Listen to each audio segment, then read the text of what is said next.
Thank you, Mr. President, and all of you for convening here today on this important matter.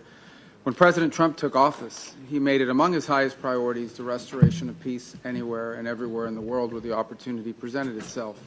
And it's met with great success in a number of places. We had a conflict between India and Pakistan, which was a very dangerous conflict, and one that he chose to engage in and was able to bring it to, be very involved in bringing it to a cessation of hostilities.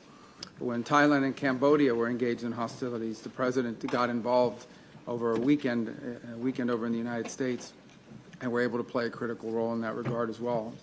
We are very grateful to some of the countries in this room that were helpful in that regard with the DRC and Rwanda, and work remains to be done. But again, a conflict that presents grave dangers and extraordinary humanitarian challenges. With Azerbaijan and Armenia as well, he has become involved, and we were able to sign an agreement at the White House very recently that hopefully prevents a future conflict which would prove costly and deadly. But the one economic pressure could intensify in ways that would cripple critical sectors of the Russian economy, cutting deeper than anything seen so far. Rubio also pointed to military support, stressing that Ukraine has every right to defend itself against aggression. The U.S. has already sold defensive weapons, but the door is now open for supplying more advanced systems, including potentially offensive weaponry. That means Ukraine could gain not just the ability to shield itself, but to push back hard if Russia continues its assault. The United States has carefully balanced on the line between supporting Ukraine and avoiding actions that could escalate the conflict into something much bigger. By warning that patience is wearing thin, Rubio signaled a possible shift, a pivot from cautious diplomacy to decisive action. This wasn't just a message to Russia, it was a message to the entire world. The one that's proved to be an extraordinary challenge has been the war in Ukraine, between Russia and Ukraine. The President has worked on it tirelessly, has invested a tremendous amount of his own time, energy, and the highest levels of our government. We have had meetings in Turkey, meetings in Saudi Arabia, meetings in Alaska, countless phone calls, doing everything possible to bring this conflict to a resolution and to an end. A war that cannot end militarily. It will end at a negotiating table. That's where this war will end. But the longer it lasts, the more people will die, the more will be destroyed. Some of the numbers we are seeing in the loss of life among military personnel, for example, on the Russian Federation side, are staggering. Staggering. In 1 month alone, more loss of life than in the entirety of the U.S. engagement in Afghanistan or Iraq. This war has to end, and we have done everything we possibly can and will continue to do everything we possibly can to bring it to an end. Very generous offers have been made. For example, a ceasefire at the current lines of contact, while all the other details on the future of the conflict could be worked out in terms of future territorial lines. Rubio's emphasis on these losses was more than a reminder. It was a warning wrapped in cold reality. Such staggering casualty rates reveal that Russia is not engaged in a manageable conflict. It's caught in a war of attrition that is bleeding its military dry.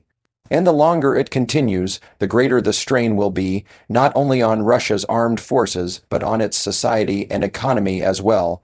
The weight of thousands of funerals across Russian towns and villages will not go unnoticed. Mothers, fathers, brothers, and sisters are seeing the human cost firsthand, and the ripple effect of that grief is bound to shake confidence in the leadership that led them into this fight. For the international audience, these numbers also serve another purpose. They highlight the sheer scale of destruction this war is inflicting. If 1 month of fighting can eclipse decades of losses in 2 of America's longest wars, then the world is facing a conflict of a completely different magnitude.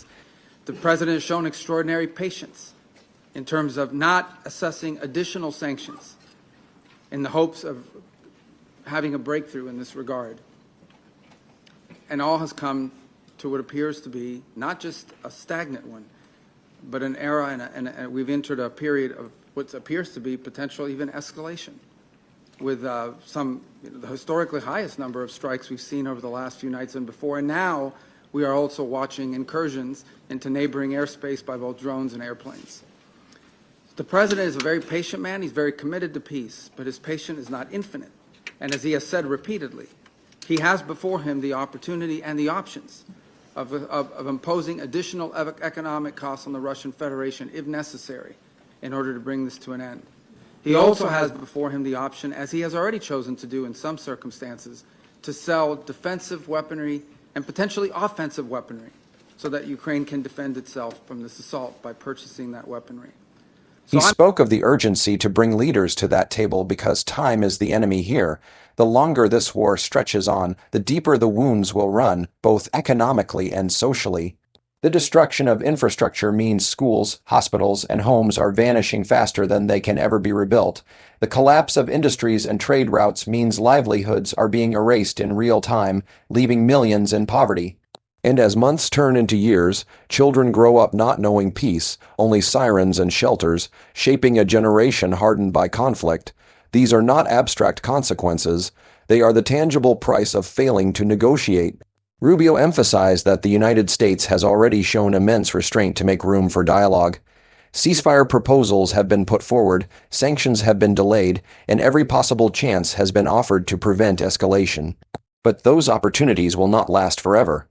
If the sides continue to refuse serious talks, the alternative is a war that drags on for 3, 4, even 5 more years, consuming everything in its path.